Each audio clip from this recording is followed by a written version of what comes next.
Još jednom vas pozdravljam. Znači, meni je velika čast biti sa vama danas. Smatram da je ova inicijativa Sarajevo Innovation Summit jako važna za Bosnu i Hercegovinu, budućnost države, jer svi znamo da svaki uspjeh počinje sa ekonomijom i inovacije su budućnost ekonomije. I stvarno sam zahvalna na pozivu. Ja ću također govoriti na engleskom kao prošli govornik, ali eto, htjela sam isto tako kratko da vam se obratim na bosanskom jeziku. So once again, my presentation will be about innovation, as is the theme for this summit, and I will be connecting it with the idea of economic growth, prosperity, and what it means for the future of societies. I will be using Sweden as an example of that, partly because this is where I'm based. This is where I have gained knowledge about how to build innovational systems, which have also yielded effects. And in my experience, I have to tell you, I've been working with this theme for more than a decade. So I've been on boards working with this topic. I've been working with government reforms on this topic. And I'm also working with this currently in my function as a commissioner in Metropolitan Stockholm, where this region, this part of Sweden, is investing a lot of money and resources into building this part of the future economy. But I'm not only going to be speaking about Sweden due to the fact that this is where I'm based and where I've gained experience. It's also a matter of Sweden being the leader of innovation in the European Union. And innovation is really at the core of this country. It's, I would claim, part of the DNA. Sweden does have a very proud history of science, of engineers, of thinking ahead when it comes to new technologies. But it's also a country which has faced hardships. And I have to tell you, in the beginning of the 90s, which was a time when many Bosnians came to Sweden, Sweden was going through a tremendous financial crisis with unemployment rising, finances being unstable, and having other macroeconomic difficulties. However, the country really decided back then that we're not going to give up. We're going to turn this crisis, this problem, into an opportunity, which is exactly what was done. A lot of restructuring was done when it came to the systems in the country, but also there was a leadership really taking Sweden into the news. So not wanting to go back to the old accomplishments, but truly aspiring to creating something new and creating a competitive economy, which would be, well, as you can see now, the innovation leader of the European Union. So I think it's a curious case to study, and I believe that Bosnia and Herzegovina and many other countries could actually be looking at what Sweden has done in order to become more innovative themselves. And why is Sweden also interesting for a country like Bosnia and Herzegovina? As the previous speaker said, don't be afraid to go big. Don't be afraid that you're too small to do something. In fact, small countries can do it. Small countries can make it. Individuals can make it. But you really need to set your mind to it in order to accomplish that a certain objective. In this case, to become an innovational leader. Sweden, just like Bosnia, is in fact a very, very small country which has made it. It's a country of only 10 million people, which is internationally and in a European context a rather small population. Sweden is only 0.13% of the world population. Nonetheless, even if you're small, again, you can really do something great. Sweden is Europe's tech giant, not only, as the previous slide showed, it's not only an innovative power, but it's actually also a country and economy which has succeeded in turning innovation, new ideas into concrete action and product and service development. That is creating new companies, because ultimately we all love innovation, we all love creativity and creating the new. I think that is the foundation for a future new economy. However, you also need to turn that into something which is commercially successful.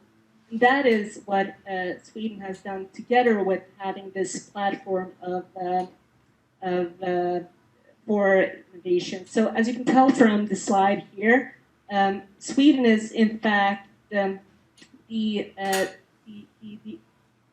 leader in Europe once again when it comes to the output from new businesses. Just have a look at the other countries which are Sweden is compared to. You have Germany, you also have France, which are much larger countries, much larger populations. However, still not able to be as productive in the output as Sweden is in this case. And looking at Sweden internally, domestically, Stockholm is at the forefront of this run. And currently, Stockholm is only second to Silicon Valley in California in terms of the so-called unicorns, which is billion-dollar tech companies which have been produced in this area. And if I may say myself, I find that very inspirational, because it means that in, less than 20 years, you can accomplish something which puts you at the forefront globally.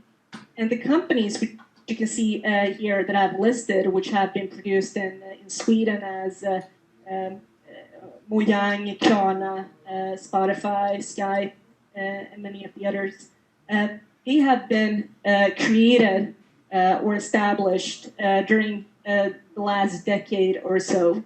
And this is something which is comparable to what Google and many other digital services and companies have accomplished. So the benefit is that you can do this quickly, and you can go globally and become successful, even as a small country, if you if you set your mind to it. So why is this crucial if we think larger? Because creating innovation, fostering new companies and entrepreneurs is important in itself, of course, because many of these services will benefit us as customers and citizens. However, there's also a bigger effect to it, and that is that when you create a successful platform, which in fact leads to export, which this is, it will also lead to more money, simply speaking, both for the individuals, but also for the country itself.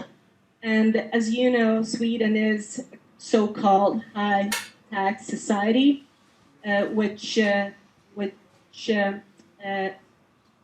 the basis of our welfare state. So you wouldn't be able to have free education from kindergarten and up to the university level. You wouldn't have world-class healthcare.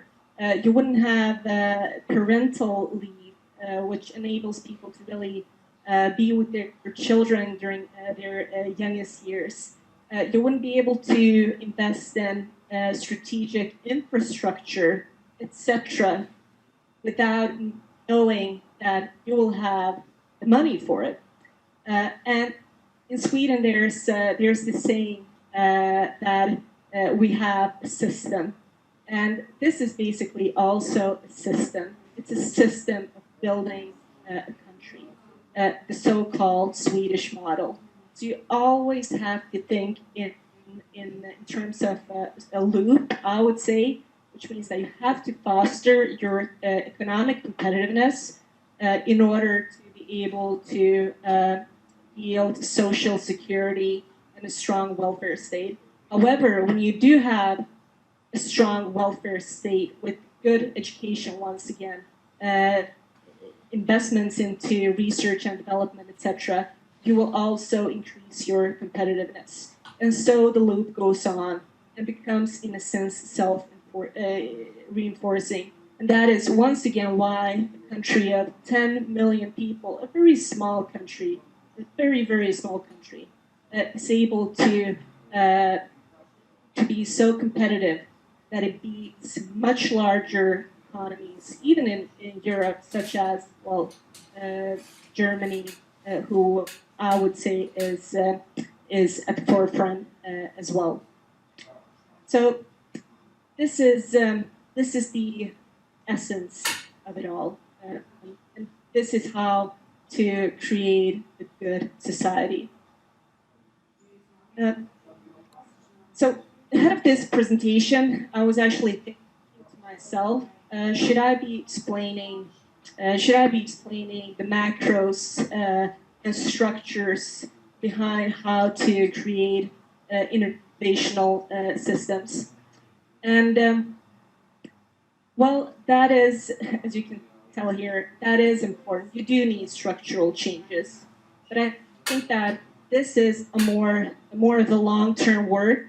It's something which really needs fundamental fundamental changing of governance, which I know is a challenge which Bosnia and Herzegovina is faced with. So I'm not going to be talking about this because I think that it's something which may take too long to accomplish. So I will instead try to say a couple of things based on simply my experience from having, again, worked with these issues, both within government, all sorts of public levels, but also in business and the private market. And I will point at three important factors behind fostering of innovation and entrepreneurship. So, first of all, and this is really a key in all of this, it's the mindset. You need to base your work on the right mental framework. And when it comes to Sweden, we're really thought to think internationally from the get-go, both when it comes to languages, but also thinking that you can't be an island in a big, big world. You really need to think of the possibilities created by having access to global markets, because in comparison to domestic and regional markets, global markets are infinite. And as I've said here, why settle for less? There's no reason to put your mind into a mental prison, so to speak. The advantage in the time we live in today is that we can actually have a hybrid between thinking globally and digitally. And in this case, I really think that Bosnia and Herzegovina is onto something, because I know that there's there's a growing startup scene, IT scene, which is really encouraging because digital businesses are also cross-border businesses, which means that you don't have any customs or borders getting in the way of export. So if I could just encourage a trend, it would really be to combine these two opportunities. That is, think globally and combine it with digital platforms in order to create competitive businesses and economies.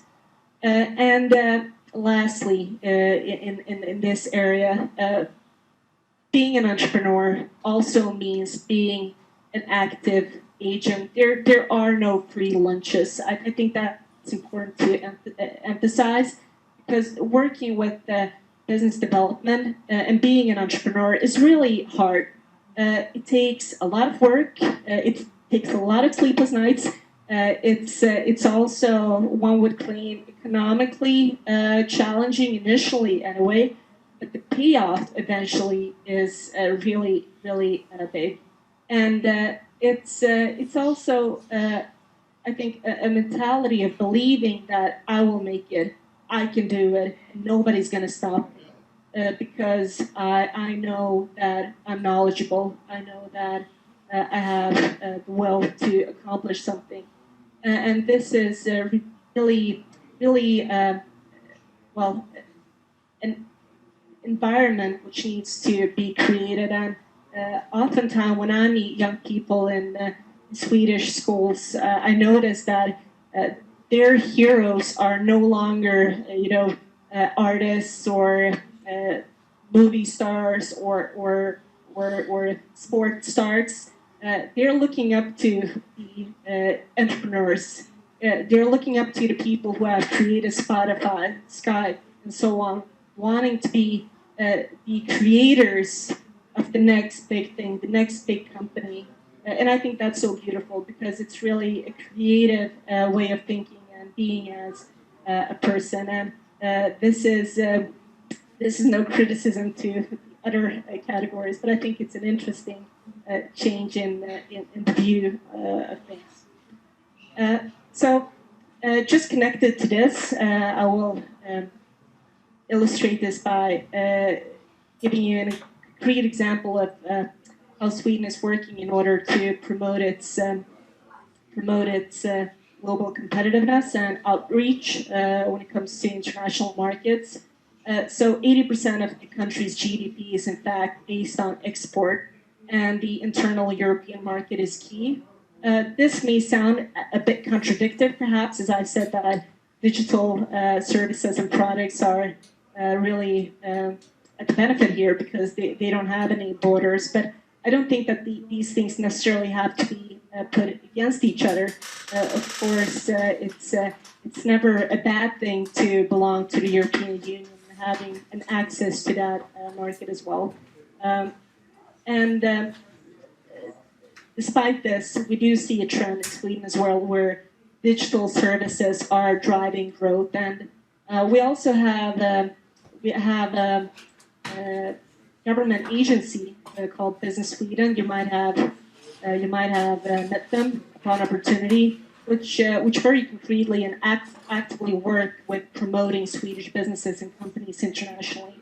They do have seatings in various countries across the globe, just in order to basically act as chambers and make it easier for Swedish companies to gain access to international markets. So the second thing I want to say a couple of things about is the importance of government, businesses, and academia coming together, that they have to work together systematically. And this means that they really need to find a way of prioritizing within their budgets by funding infrastructure and making space for startup hubs and science parks. And I think that this is a low-hanging fruit. It should be something easily accomplished. And one idea could be to make these part of the campuses, which part of the existing campuses. what these institutions also could do or should do is make sure that there's access to venture capital, because you always need to water your seed. In Sweden, once again, we have an agency doing that called Vinnova. And they're simply a state agency which is acting as an investment fund. They're also guiding and following entrepreneurs in order to make sure that that they make the right decisions, that they're not doing this all by themselves. It's sort of a support system, what one could say. And I think that initially for a growing startup scene in a country, a government, be it local, be it regional, be it national, should take the responsibility of making sure that the infrastructure and the funding, that is the capital, are available. And just a short illustration of, once again, how Sweden is doing this. I've put the headline that it's a land of incubators.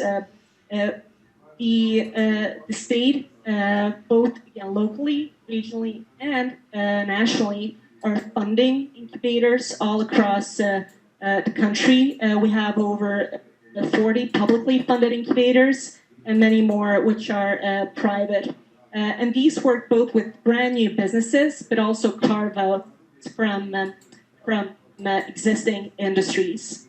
And as you can tell, this is something which even the World Economic Forum is encouraging, saying that incubators support startups comprehensively so they are able to concentrate on business development. And setting up business incubators, once again, shouldn't be too difficult. It's, in my view, a matter of priority. And lastly, trust. This might seem like a non-concrete proposal or idea, but I would say that it's very hands-on, in fact, because everybody must contribute, both individually but also institutionally, to making sure that the trust is built in every context, in every interaction, in order to build a brand. I will show you this in my next slide, but I think that this is so crucial because it helps companies so much, knowing that they come from an environment which actually radiates trust and confidence to the market. And this is a long-term work, but it also starts by, doing and creating trust on an everyday basis and doing it as an individual, very micro, in order to create something which is macro. And as you can tell, Sweden is working with this very actively as well, because whatever the social context radiates will also have an impact on how businesses are able to thrive. And as you can tell from this ranking here, Sweden is currently listed as the most reputable land in the world. That is, it has the strongest brand. That brand is so important for Swedish companies as well, which they are using. So IKEA is very actively using that in their branding. And if you've seen their products, it never or rarely says made in Sweden. It's made by Sweden, because the product itself can be made in another country. But the important thing is that it's made by Swedish ideas. And Volvo has done the same thing. And I've used a Bosnian Swedish person as an illustration for that. As you can see there, it's Zlatan Ibrahimovic standing next to Volvo and promoting what Sweden is making. Sweden is making quality products, quality services. Sweden is also making sure that people, no matter background, no matter social context, can also rise. And Ibrahimovic is a splendid example of that. So lastly, I've also just taken the liberty of um, identifying a couple of comparative advantages that Bosnia and Herzegovina has, as I view it, which I would, if I were a decision maker in Bosnia, really concentrate on. I would see the opportunities in the fact that there are plenty of educated and ambitious people.